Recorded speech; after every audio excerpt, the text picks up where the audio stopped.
bersama kita dengan Skype adalah seorang dosen dari Universitas Airlangga asalnya yang sekarang menjadi mahasiswa doktoral di University of Murdoch, Australia.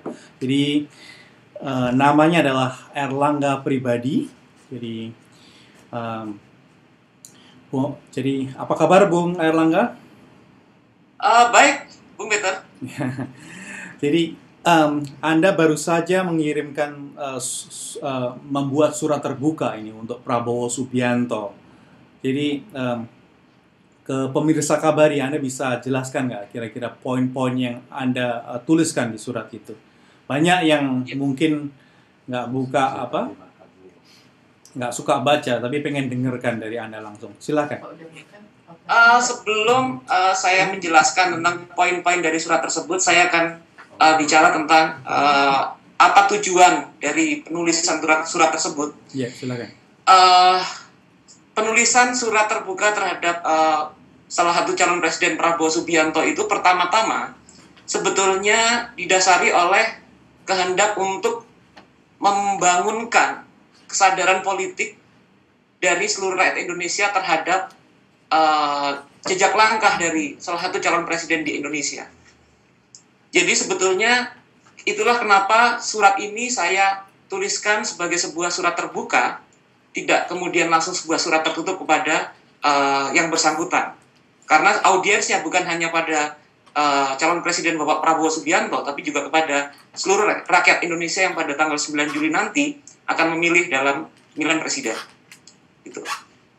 Dari situ kemudian saya menuliskan bahwa surat tersebut saya tujukan kepada Pak Prabowo Subianto berdasarkan pada sebuah kriteria-kriteria bahwa calon pemimpin Indonesia atau calon presiden Indonesia itu haruslah diukur, haruslah dilihat jejak langkahnya berdasarkan prinsip-prinsip dasar tujuan bernegara Republik Indonesia yang jelas-jelas itu semua ada dalam pembukaan UUD 45 sebagai tujuan bernegara.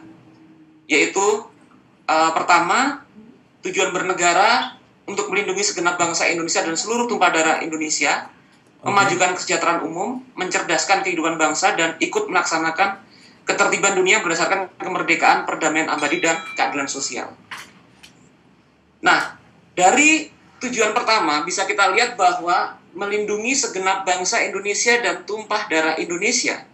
Di sini kita bisa melihat bahwa selama ini hal-hal yang terkait dengan pentingnya komitmen seorang pemimpin terhadap nilai-nilai kemanusiaan atau yang dalam bahasa saat ini kita kenal dengan komitmen pemimpin terhadap hak asasi manusia, itu bukanlah sebuah isu periferal atau yang selama ini dianggap sebagai isu yang menjadi komoditas politik, tapi itu justru menjadi salah satu prasyarat fundamental dalam memilih presiden.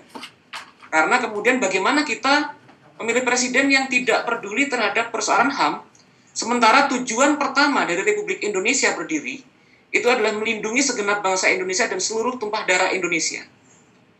Nah, di sini saya berdialog dengan Pak Prabowo Subianto dengan mencoba mengklarifikasi beberapa jejak langkah yang beliau telah lakukan dalam karir kemiliterannya yang membuat sebetulnya saya sanksi terhadap apakah beliau benar-benar memiliki komitmen terhadap tujuan Republik Indonesia berdiri, terutama pada poin pertama tadi.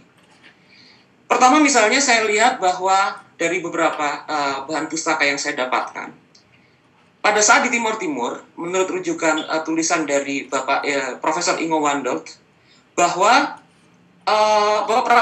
Bapak Prabowo Subianto itu menjalankan strategi unconventional warfare dengan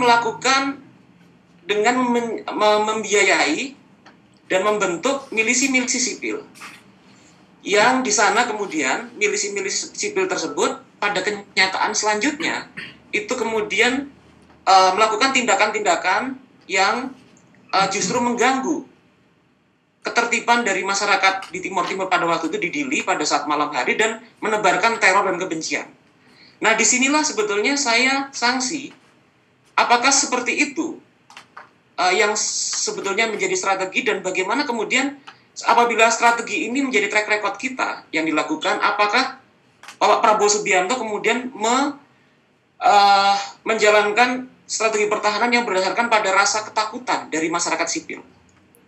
Itu pertama. Kedua, keraguan saya bahwa Bapak Prabowo Subianto itu bisa menjaga dan melindungi segenap bangsa Indonesia dan tumpah darah Indonesia, itu didasari pada keraguan pada tahun 90-an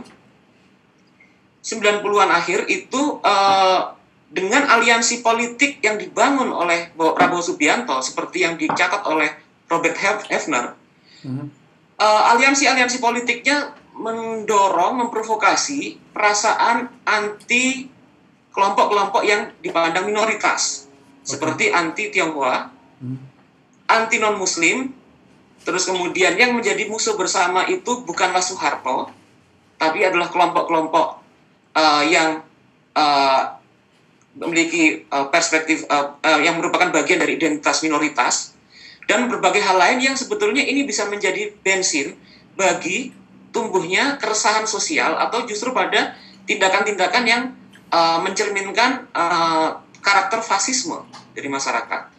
Yang mana kita ketahui bahwa meskipun Pak Prabowo Subianto misalnya menyatakan tidak terlibat dalam kerusuhan Mei, tapi bahwa tendensi-tendensi yang membentur-benturkan semangat SARA itu kemudian dihembuskan oleh aliansi politik yang dibangun Pak Prabowo pada waktu itu. Sementara kita tahu bahwa sekarang hal-hal yang terkait dengan sentimen-sentimen SARA itulah yang kemudian dihembus-hembuskan lagi pada kampanye-kampanye yang berlangsung pada 2014 ini. Nah, itulah sebetulnya yang membuat saya sangsi bahwa dimensi penting dari melindungi segenap bangsa Indonesia selain itu adalah membangun persatuan Indonesia yang berbineka. Apakah kemudian kebinekaan ini bisa dirawat? Sementara sampai saat ini, Pak Prabowo bungkam terhadap tindakan-tindakan yang mendorong pada sentimen SARA yang dilakukan oleh para pendukung-pendukungnya. Nah, itu sebetulnya adalah poin paling penting dari surat yang saya tulis. Oke. Begitu, Pak. Nah, Anda seorang Muslim dan saya dari NU ya, Mas ya? Ya, saya seorang Muslim yang latar belakangnya NU, tapi kemudian saya juga dekat dengan banyak kalangan. Ya. Oke. But anyway, Anda seorang Muslim. Mengapa Anda yang notabene mayoritas dalam surat ini mengapa Anda peduli terhadap minoritas? Ya, sebetulnya begini ya, kalau kemudian kita sudah berkomitmen menjadi bagian dari bangsa Indonesia, jadi warga Indonesia, dalam Undang-Undang Dasar kita, itu esensinya adalah pada kesetaraan warga negara. Artinya sebetulnya bahwa dimensi minoritas dan mayoritas sendiri secara hukum itu sebetulnya tidak memiliki arti signifikan. Bahwa siapapun warga negara, beridentitas apapun, mereka adalah setara sebagai warga negara Indonesia. Apakah itu Muslim, non-Muslim, Tionghoa, Jawa, ataupun yang lainnya. Nah, semangat inilah sebetulnya yang harus ditekankan kembali. Dan pada pemilu Presiden 2014 ini, saya melihat bahwa ada kemudian pertarungan wacana, pertarungan spirit bahwa pada kelompok yang mencoba menarik lagi adanya dominasi kelompok-kelompok berdasarkan pandangan persepsi tentang mayoritas, dan ada kalangan-kalangan yang ingin membela dan mempertahankan semangat bernegara kita yang sangat egaliter, yang sangat mendukung pada kesetaraan. Nah, dari sinilah bahwa ini adalah sebuah poin yang sangat penting di mana setiap warga negara harus berkontribusi, harus membela kemajemukan dan kesetaraan keindonesiaan ini. Gitu. Harapan apa setelah Anda tulis surat terbuka ini? Apa harapan Anda? Jadi begini, harapan utama dari setelah saya menulis surat terbuka adalah semakin banyak yang membaca, semakin banyak yang sadar akan track record dari calon presiden kita, semakin banyak yang kemudian memilih berdasarkan sebuah kesadaran bahwa momen Pilpres 2014 kali ini sangat penting karena kemudian taruhannya adalah bukan hanya demokrasi dan hak asasi manusia, tapi pesan-pesan paling substansial dari berdirinya Republik Indonesia ini tetap dipertahankan. tetap dibela. Anda masih punya harapan bahwa harapan untuk Indonesia yang lebih baik, Bung? Iya, betul. Karena baru-baru ini Tempo melakukan survei, banyak yang nggak peduli dengan isu-isu hak asasi manusia. Betul. Ya begini, sebetulnya isu-isu tentang hak asasi manusia ini selama ini juga penting untuk dikabarkan, tapi kemudian isu ini harus dibumikan kembali. Pertama pada semangat kita bernegara sebagai bagian dari bangsa Indonesia, dan juga kita ketahui bahwa nilai-nilai profetis yang ada di setiap agama itu juga kemudian sejalan dengan penghargaan terhadap hak asasi manusia. Selama ini hak asasi manusia itu selalu dimaknai sebagai wacana asing, wacana barat. Padahal yang dimaknai sebetulnya, yang dituduh atau dianggap sebagai wacana barat dan asing ini, itu sudah lama. Sejak tahun 45 sudah menjadi ikrar bersama kita sebagai bagian dari bangsa Indonesia. Dan ini yang harus terus selalu digemakan, kabarkan kepada rakyat Indonesia. Gitu. Saya melihat di respons di Facebook Anda setelah Anda menulis surat terbuka ini, banyak yang nggak peduli dan bahkan mencap bahwa ini adalah semacam black campaign dari Anda terhadap kubu Prabowo. Reaksi Anda? Jadi reaksi saya begini, kita harus membedakan selama ini kemudian apa yang dianggap sebuah tulisan argumentasi rasional berdasarkan data yang jelas itu sayangnya dalam Pilpres kali ini dianggap sebagai sebuah fitnah atau sebagai kampanye hitam. Tapi kemudian hal-hal yang sebetulnya banyak sekali dianggap sebagai fitnah dibiarkan. Sebagai intelektual, sebagai dosen, saya merasa memiliki kesadaran, saya terpanggil untuk menjelaskan bagaimana kita memilih berdasarkan sebuah rujukan argumentasi rasional yang data yang jelas. Kemudian buku-buku dan pustaka yang dapat dipertanggungjawabkan. Inilah kemudian untuk merawat dan mengembalikan nalar publik dan akal sehat itu menjadi sebuah, bagi saya seorang akademisi menjadi sebuah tanggung jawab profesi saya, begitu Bu. Sebentar lagi, jadi ngomong-ngomong di Australia, jadi kapan nih pemilu ini warga di sana? Pemilu tanggal 6 hari Minggu, dan ini sangat seru sekali, sangat menarik di sini. Okay.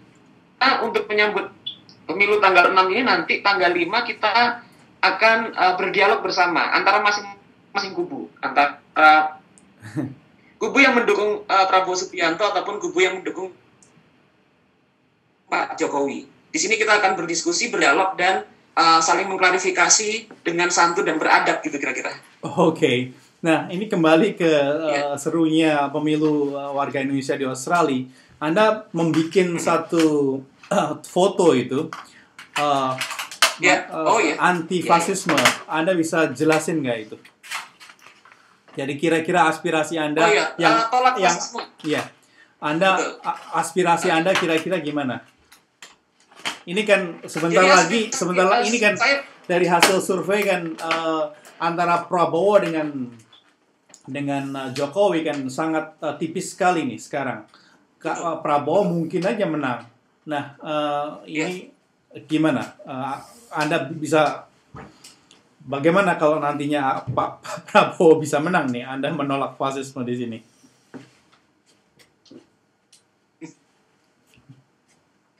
Ya, jadi begini sebetulnya. Pertama itu kan isu tentang foto tolak fasisme itu kemudian ada hasil dari diskusi kita sama teman-teman, terutama sebagian besar diantaranya adalah mahasiswa dari Murdoch University, yang kita sama-sama resah terhadap kecenderungan-kecenderungan yang berlangsung dalam seputaran kampanye Pilpres 2014 yang memiliki kecenderungan terhadap karakter-karakter yang sifatnya fasistik. Karakter fasistik itu adalah mencoba memecah belah dan menghembus-hembuskan sentimen kultural untuk kemudian mengeksklusi, untuk kemudian meminggirkan, memarginalisasi kelompok-kelompok yang dianggap sebagai minoritas tadi, itu sebagai kambing hitam atau diframekan menjadi bagian dari identitas dari salah satu calon. Contohnya misalnya Pak Jokowi itu kemudian yang sekarang PKI, sebelumnya kemudian Cina, yang sebelumnya terus kemudian dianggap non-Muslim dan segala macam.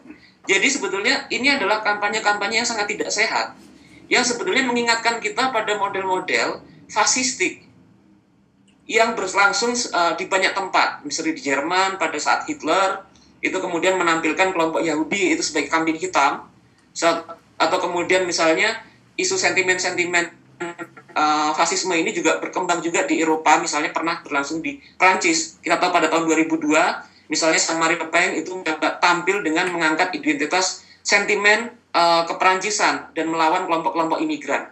Nah, ini merupakan gejala-gejala yang tidak sehat, sehingga sejak awal lah kawan-kawan di Murdoch University di Perth itu kemudian mendorong bahwa apapun hasil pilpres ke depan, jangan sampai kemudian tendensi fasisme lah yang berkuasa dan memecah belah, berpotensi memecah belah kebinekaan dan persatuan Indonesia.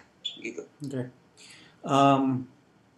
Apakah Prabowo sempat bereaksi terhadap surat Anda?